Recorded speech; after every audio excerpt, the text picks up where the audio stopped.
80,000 hours. 80,000 hours. No, it's not how long Donald Trump has been president. It's not how long we have to wait for the next season of Game of Thrones. It's the average number of hours a person will work in their lifetime. 80,000 hours. Now here's the scary bit. 85% of people are either unhappy or very unhappy in their work. Just think about that. You spend a third of your lifetime doing something you want to escape from. It's a terrifying thought. The world is a broken workplace, and work just isn't working for us. Now, I know what you're thinking. There are lots of reasons why that's the case. If you're a white, cis man, then obviously you've got it pretty easy. If you're not, your experience in the workplace might be much harder. And also we have an epidemic of bad management. We are mismanaging talent, and we're doing it on an epic scale. And all of that is true. But that's outside your control. What I'm going to talk about is what's in your control. When you go to a restaurant to order a meal, typically we spend around 5% of our time doing that. Now, if you apply that 5% to the 80,000 hours that you're going to work, that means we should be spending about 2 years of our life choosing a career. 2 years. That's incredible. None of us do that, and I don't think any of us really have the time to do that, but I have 18 minutes to try and give you a framework to help choose a career. And we're going to do that by trying to value a career.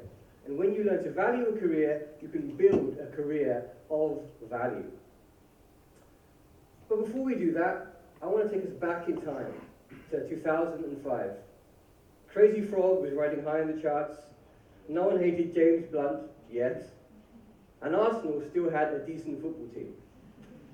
But when you close your eyes and go back to 2005 and just remember what you thought you wanted to do when you grew up. Right? Just do that for a second. Think what you want to do when you grew up. I'm guessing most of you are at 7 or 8. Okay. Now raise your hand if you still want to do that career now. There's a few people. Very good, very good. Now raise your hand if you're embarrassed by what you wanted to do in 2005, or the thought of doing that is something that horrifies you. One person. Okay, look at you, that's very impressive. Good, that completely blows my third point out of the water. But let's ignore that and move on. What I'm going to do is, I'm going to talk us through some ways that we might measure and value careers. And hopefully, we're going to help to build a framework for you to build your career of value. So the place I want to start is a place that I think is pretty much safe territory. We're going to start with salary. We're going to start with the market. Because what the market values, well, that tells us what we should be doing. The market is a great way of indicating where value lies, right? So this is a list of the 10 best paid jobs in 2016. And there are some usual suspects up there. You've got engineers, you've got pilots, you've got brokers, chief execs. That figure's probably gone up now. So surely that's a great way for us to value careers, right? What the market tells us is willing to pay, that's a great way for us to assign value to careers. Hang about. If that's true, then how do we get to this situation? Mesut Özil on the left, who earns £350,000 a week, and a nurse to his right, who earns a tenth of that, a tenth of what he earns in a week, in a year. Maybe the market isn't working, and he's sucking his thumb. So that can't be good. No one who sucks their thumb should be paid £350,000 a week. That's just a rule. A second reason why salary isn't a great benchmark, great metric for value in a career is because income and salary is often a proxy for prestige. And prestigious jobs are also what David Brainerd has called bullshit jobs. And they're called bullshit jobs because if they didn't exist, no one would care. Now, I'm not going to name any sectors here, corporate law, but I think we all know people who are in jobs doing things. If they didn't do them, the world would not be a worse place. No one would really care if they didn't exist anymore. And there are lots of them. And Graeber's point is that they just keep growing. We're increasing the number of bullshit jobs, right? And in fact, we're starting to not value the jobs that aren't bullshit. The nurses, the teachers, professors.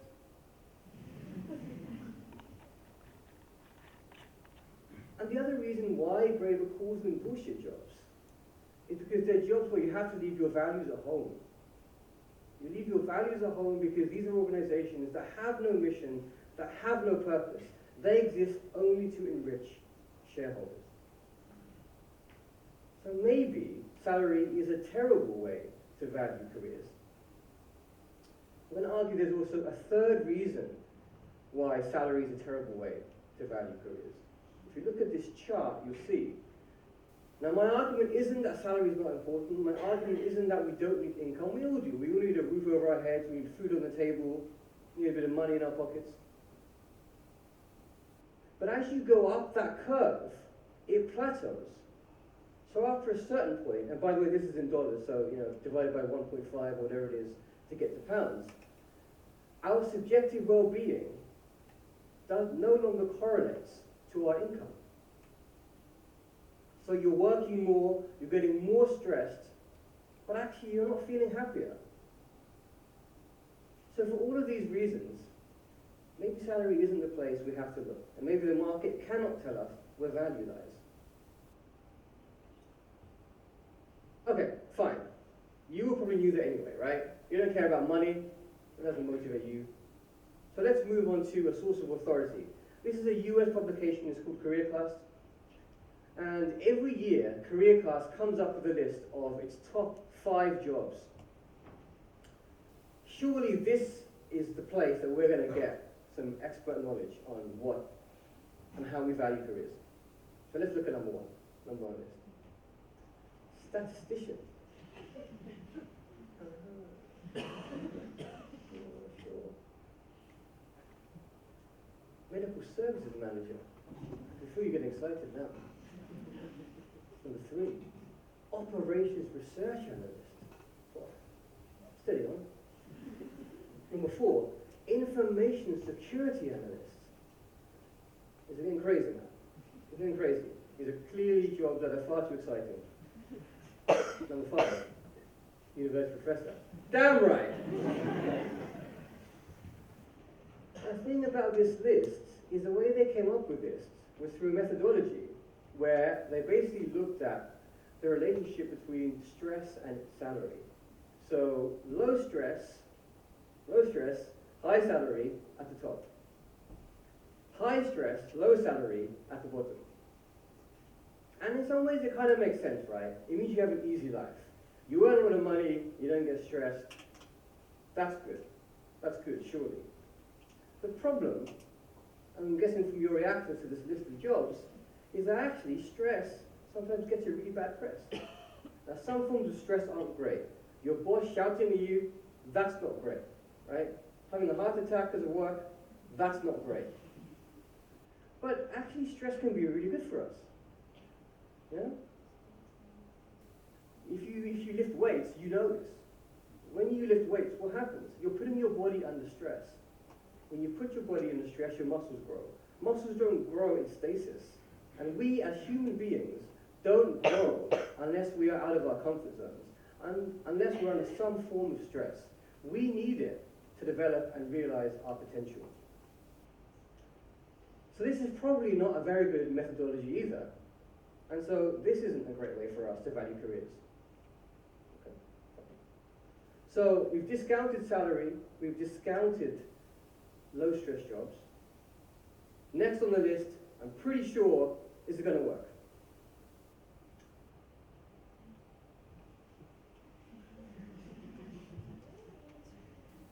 let's follow our passions. Let's follow our hearts. That has to work, right? That has to work. Let's go with our gut on what's right for us, things we really believe in. But maybe passion isn't the right place either.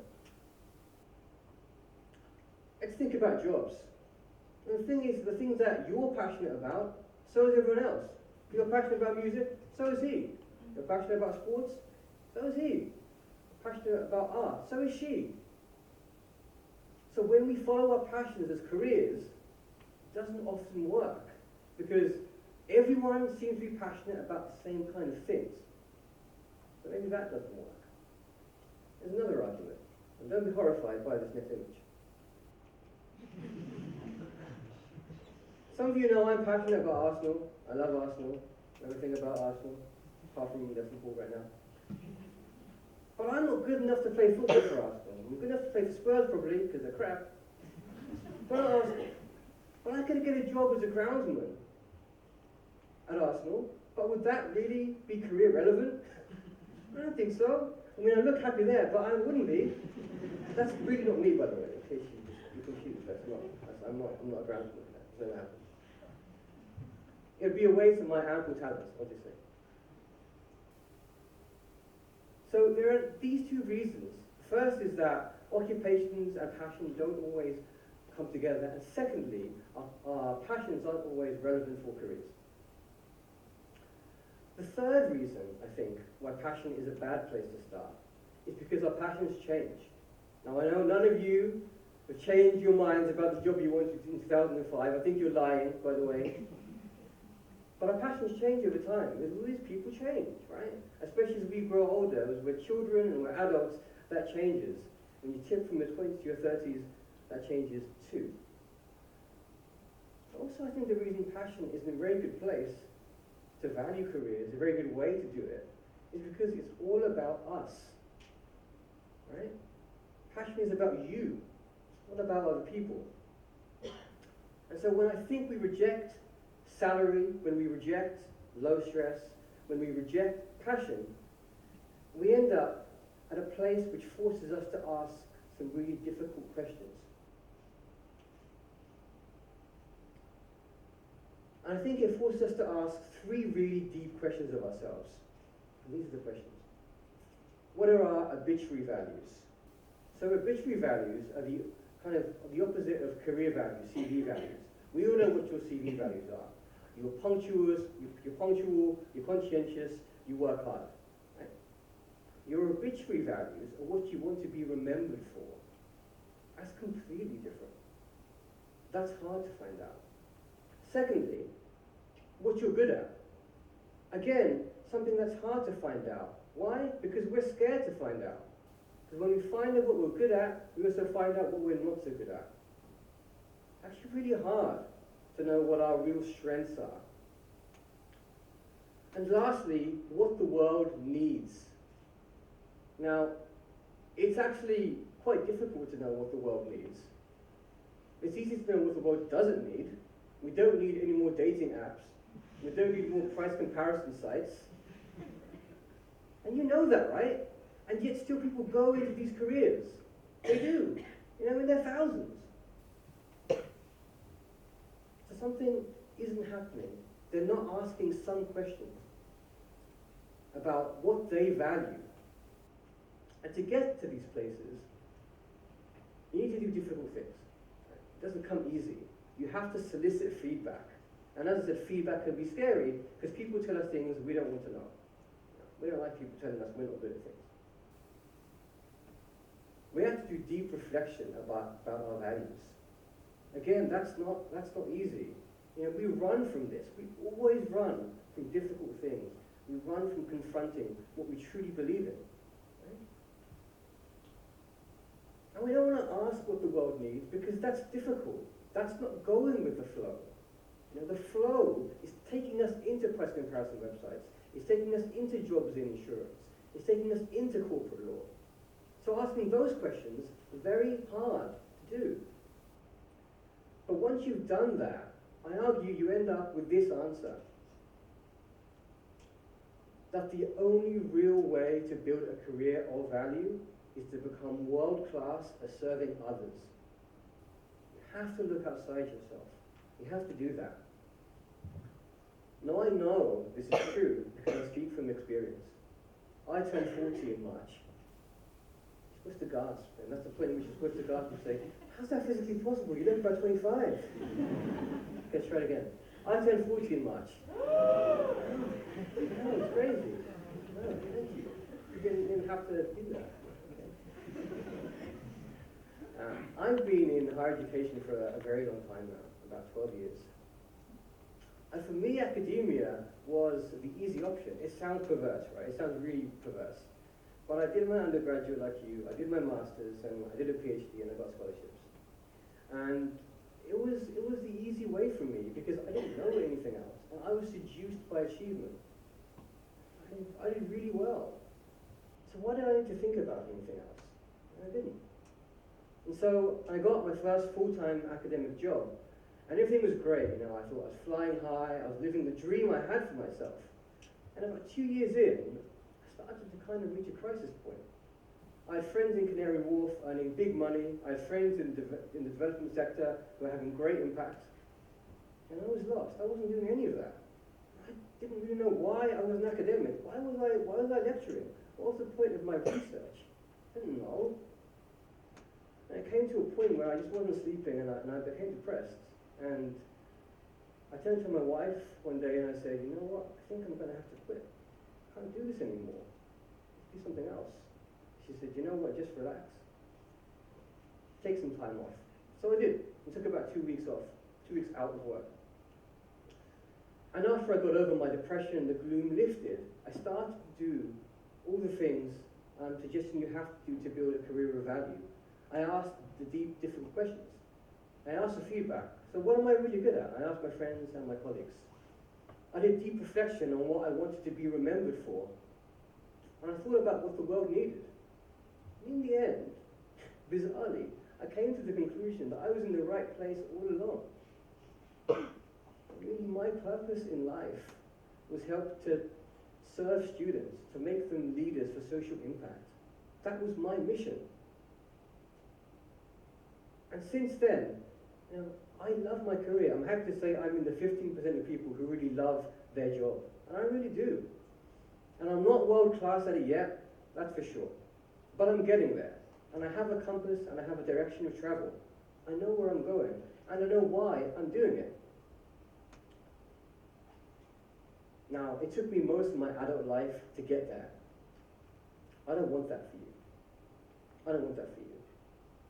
And the truth is, these difficult questions about career, you have to answer at some point. And trust me when I say, it's better to do it when you're young than when you're older. Because when you're older, it's a lot more painful. As university students, you have great privilege and great responsibility. A responsibility to change the world, to give us the leadership we desperately, desperately need. But alongside that, I think you have a duty to yourselves to be able to look back on your 80,000 hours with pride and say, you know what? I served people. I made a difference. I wish you all the very best of luck in building your careers of value. Thank you very much.